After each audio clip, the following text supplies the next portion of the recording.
Hi. The topic is about the role of Interpol in crime control. So when we say Interpol, this refers to the International Police Organization. So this is an organization of police forces of different countries.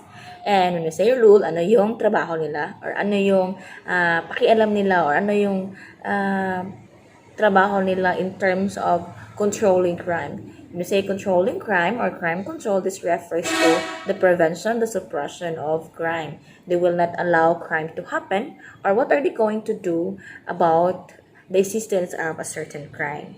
So, first in drug control, so there is a rule of Interpol in drug control. So in Interpol, in General Secretariat, Interpol General Secretariat, they have the so-called drug subdirectorate, wherein under siya sa specialized crime directorate of Interpol.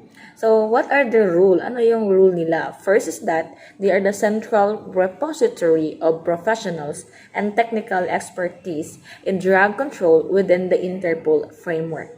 Second, it acts as a clearinghouse for the collection, collation, analysis, and dissemination of drug-related information.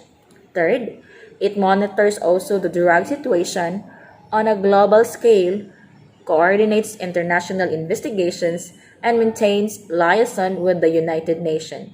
Fourth, it serves as the main source of professionals and technical advice on narcotic matters to Interpol bodies.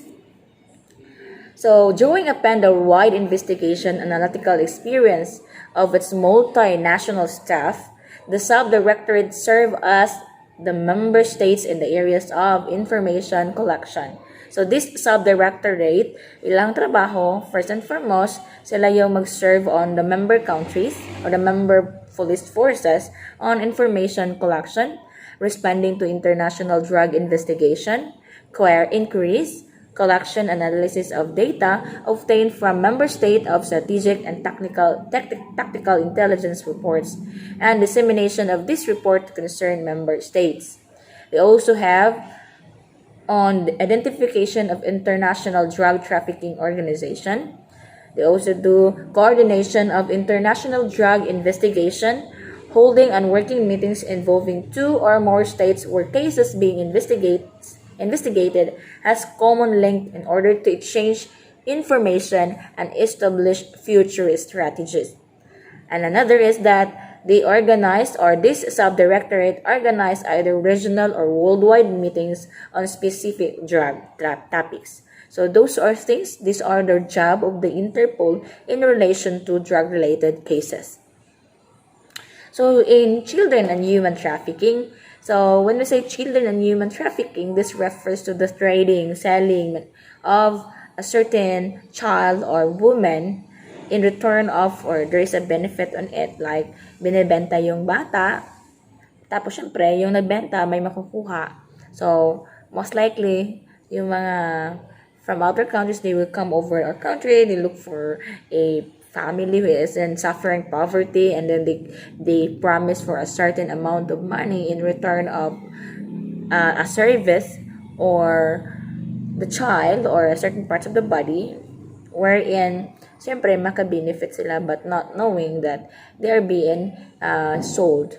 The main aim of Interpol is to promote the widest possible mutual assistance between all criminal police authorities. So in terms of human trafficking, si Interpol is just to provide mutual assistance. When we say mutual assistance, example, if we have problems in terms of human trafficking to Saudi Arabia, example lang ha, Saudi Arabia. So the police force in Saudi Arabia will assist the police force in the Philippines in helping locating a certain victim of human trafficking and to arrest those people involving human trafficking.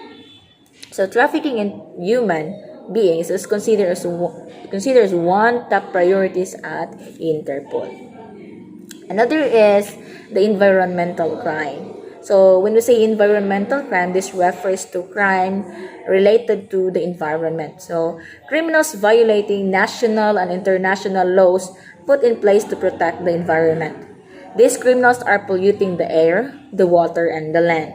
They're pushing commercially valuable wildlife species closer to extinction, and they're significantly impacting the biological integrity of the planet, which includes poaching, trafficking in ozone-depleting substances, trafficking and use of illegal pesticides, illegal diversion of rivers, trafficking in endangered species, and illegal dumping of hazardous waste onto land or in water.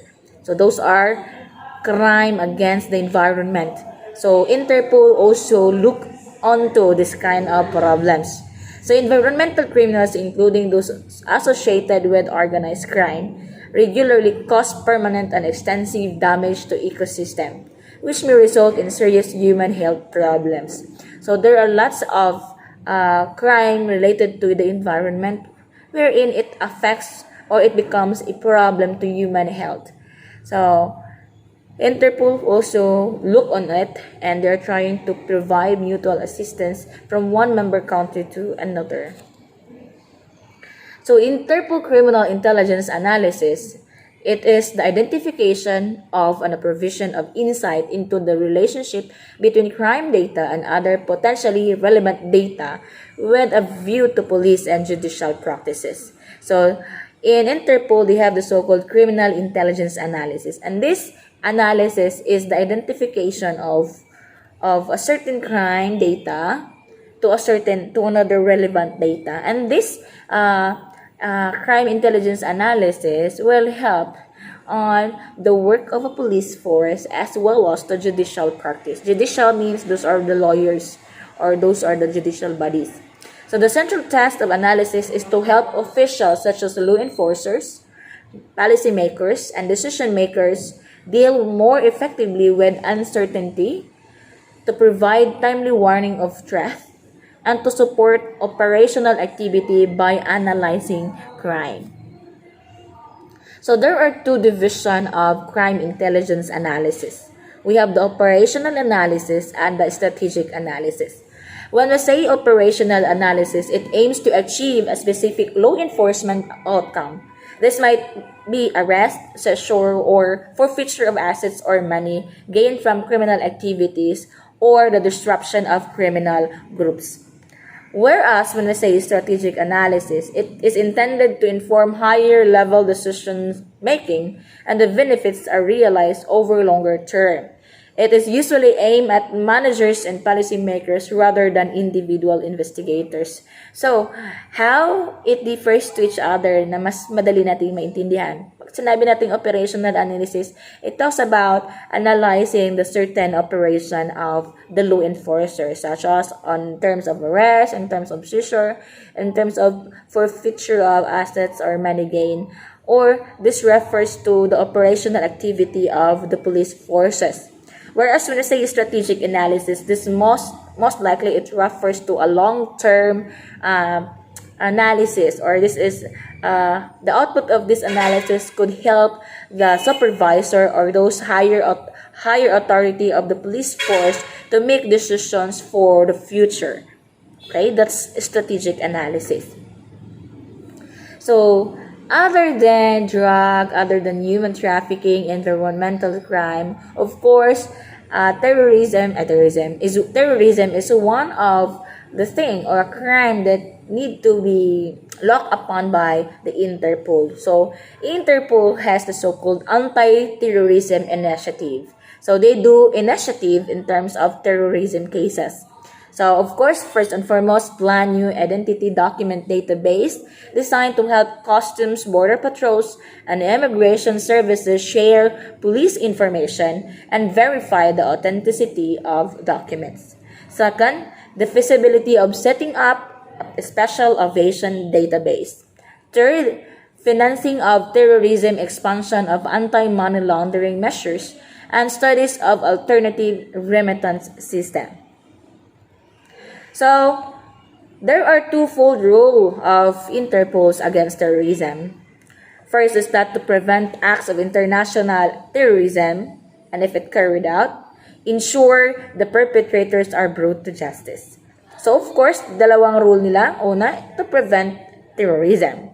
Second is if it happened, they need to bring those terrorists to justice. or to ensure that the perpetrators are brought to justice.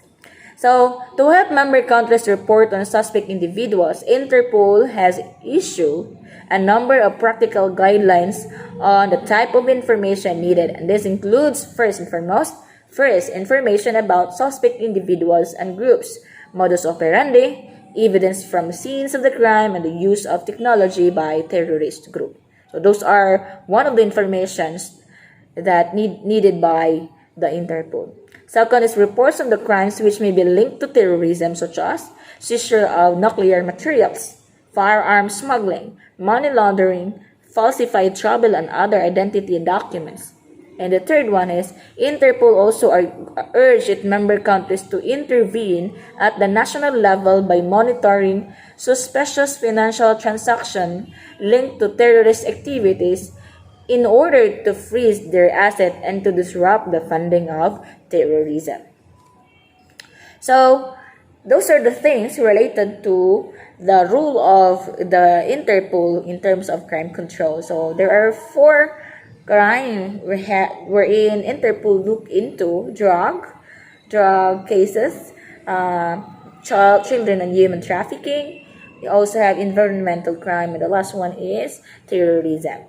So, considering that, as we previously discussed, that Interpol has the so-called National Central Bureau or NCB. Sabi nga, si NCB is the contact point of the General Secretariat of each member country. So, here in our country, in the Philippines, of course, we have NCB, and it is in Metro Manila. So, the NCB Interpol Manila traces its begin in 1961 when the Philippines became a member of ICPO or Interpol or International Criminal Police Organization. That's how Interpol is being termed before.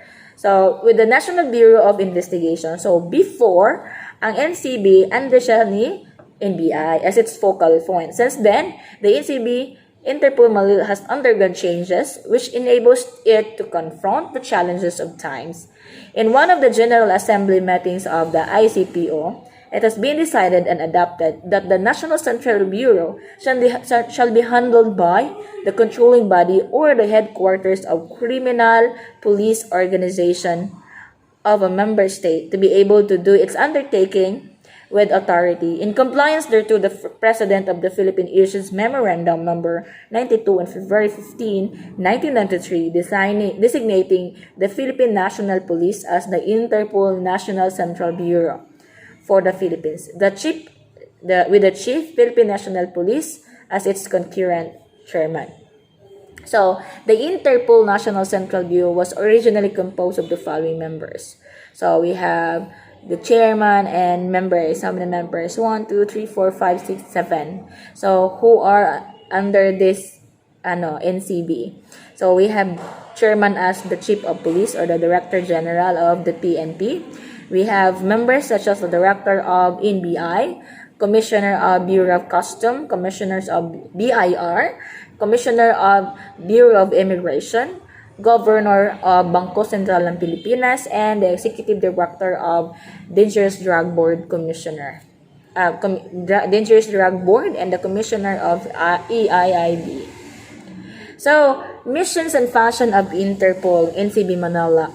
So, NCB and Interpol Manila serve as the office and main coordinating body for international police cooperation against transnational crimes, representing all law enforcement agencies in the Philippines.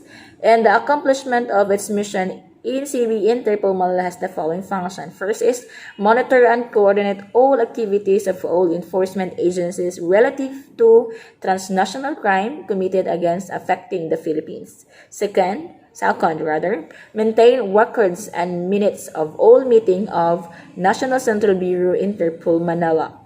Third, operate and maintain the Operations Center of NCB Interpol Manila as the focal point of the international cooperation against transnational crimes for all law enforcement agencies in the Philippines, and also function as the subcommittee of the NALEC for the monitoring and sensitive activities of the Interpol Manila. So, role and function of NCB sub-bureaus. So, NCB has its own sub-bureaus also. So, first is to receive requests for information and record checks of local and foreign nationals and reply to such requests. Second, conduct investigation of cases brought to their attention involving Filipinos and foreign nationals as requested by other Interpol member countries. Third, monitor result of investigation for cases referred by Interpol for compliance and feedback. Fourth, ensures that cases referred for actions are acted upon and report are rendered promptly. Fifth, inform Interpol Manila on any case being handled by their agencies involving foreign nationals or seek assistance for verification of or any coordinations needed with other Interpol member countries based on the standard message format. 6. Maintain a list of wanted person, either it is local or foreign, and it must be circulated by Interpol and inform Interpol Manila of any arrest. Give summary of the most important international matters. So, information exchange between Interpol, General Secretariat, and NCBs. So, considering that NCB is the contact point of the General Secretariat, and the General Secretariat is the one who provides or who coordinates among member countries in terms of information. Okay? So, in order for Interpol to facilitate the rapid and reliable exchange of criminal investigative information among the police of member countries, the NCB used the Interpol Global Communication System such as the I-24/7. In technical terms, I-24/7 is a security technology network which operates using Interpol protocols and state-of-the-art security technology. It delivers fast, reliable, and secure information in highly user-friendly manner, permitting immediate analysis and identification. NCB now has an easy and immediate access to criminal information related to drugs, related to counterfeit credit cards, fraudulent identity documents, stolen vehicles, international notices, weapons and explosive, tracking system, fingerprints, and DNA, stolen works of art. So in other words, if there is an information needed in terms of different crimes internationally, either it is local or international, Interpol will provide such information as long as it is under their database. So that would be all. So to those who are going to watch this one, you have your assignment. Anyway, this assignment of yours will be posted also on your classroom.